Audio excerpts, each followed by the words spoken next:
이 영상은 두 가지 이야기로 구성되어 있습니다. 첫 번째 이야기는 지난 연주에 대한 간단한 설명이며 두 번째 이야기는 다음 영상을 미리 홍보하는 내용입니다. 첫 번째 이야기, 지난 연주 설명. 1번, 리하르트 슈트라우스 돈주앙 바이올린 액섭. 모차르트의 오페라 돈 조반니에서의 주인공 돈주앙과는 달리 오히려 낭만적이고 이상주의적인 캐릭터로 묘사한 니콜라우스 레나우의 시를 바탕으로 작곡한 관현악곡입니다.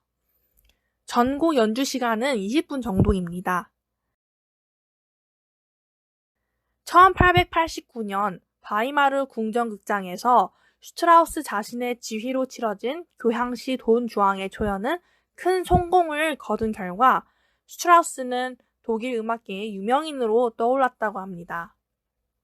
전곡을 감상해보면 아시겠지만 대단히 화려하고 멋진 곡이죠. TRB 156번은 트레너 번호라고 읽으면 된다고 합니다.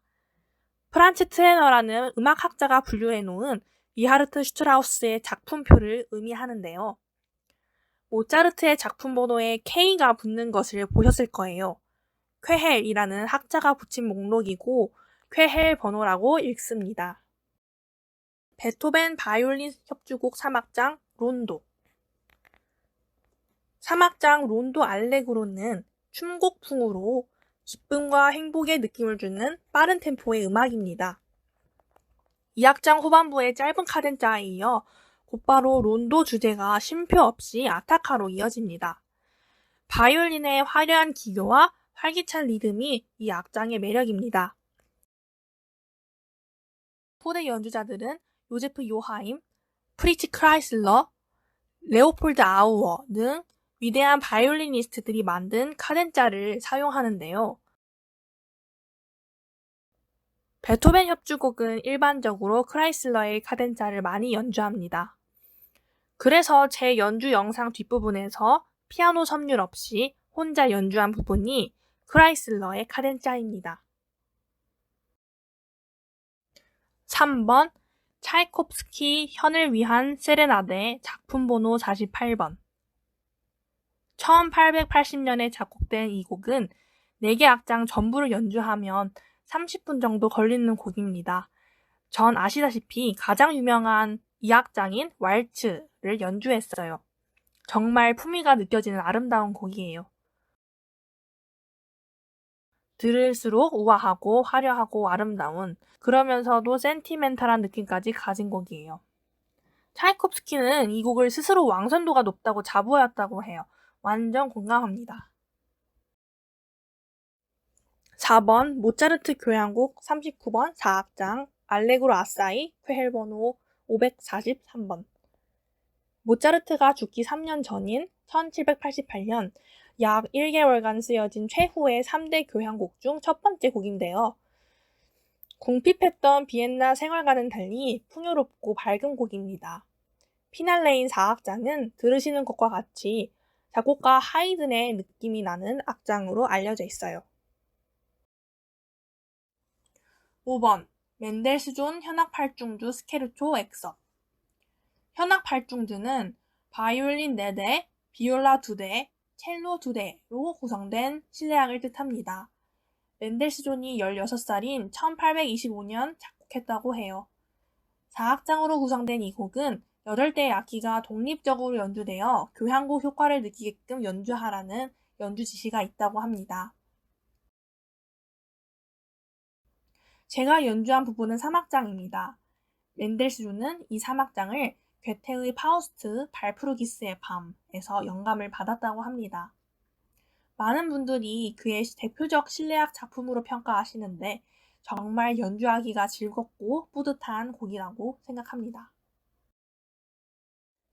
6번 리하르트 슈트라우스 영웅의 생애 작품 번호 40번. 리하르트 슈트라우스는 유럽에서 유명한 지휘자였다고 합니다. 독일의 마지막 낭만주의 작곡가로 알려져 있어요.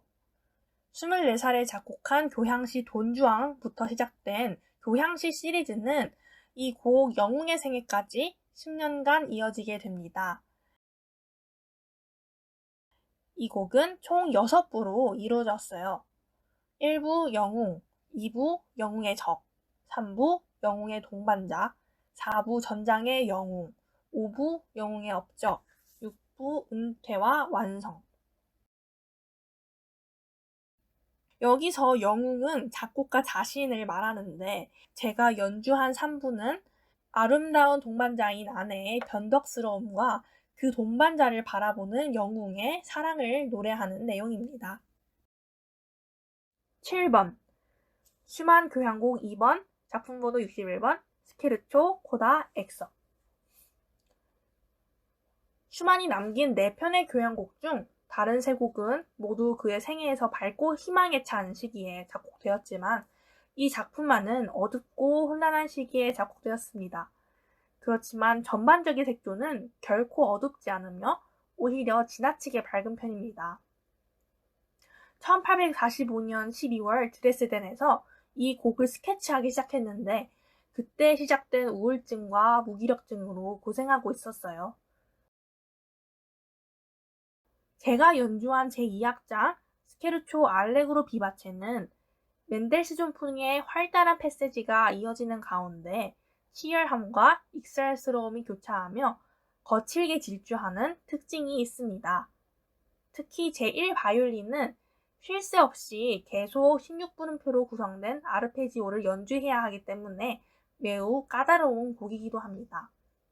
엑섭은 스케르초 악장에서 2 부분을 발췌하여 연주하는데요. 그 중 하나가 이 악장 마지막의 코다 부분을 발췌한 것입니다. 2번째 이야기, 다음 연주 홍보. 9번째 연주 영상은 차이콥스키의 백조의 호수 제2막의 두 사람의 춤, 일명 화이트 스완이었는데요. 4월 30일에 게시했다가 실력 발휘가 제대로 안 된 것 같아서 동영상을 자진 삭제했습니다. 구독하신 분과 좋아요 눌러주신 분께 다시 한번 사과드리고 더불어 감사의 말씀을 드립니다. 화이트 스완은 남녀 주인공이 만나자마자 첫 사랑을 하게 되는 매우 서정적인 장면이라서 감정이입 연습을 많이 해야 할 것 같아요. 그래서 9번째 연주 동영상은 블랙스완으로 정할까 생각하고 있습니다. 발레 제3막 빠드드인데요. 여주인공을 백조로 만들어버린 나쁜 마법사가 자기 딸을 여주인공으로 변장시켜 결국 아름다운 두 주인공의 사랑을 방해하는 내용입니다. 좀 더 풍부한 음악 감상을 위하여 아래 댓글란에 전문가님들의 유튜브 영상을 링크해 두었으니 방문하시어 즐거운 생활 되시기 바랍니다. 그리고 BNBN의 이번 동영상도 구독, 좋아요, 공유 부탁드립니다. 감사합니다.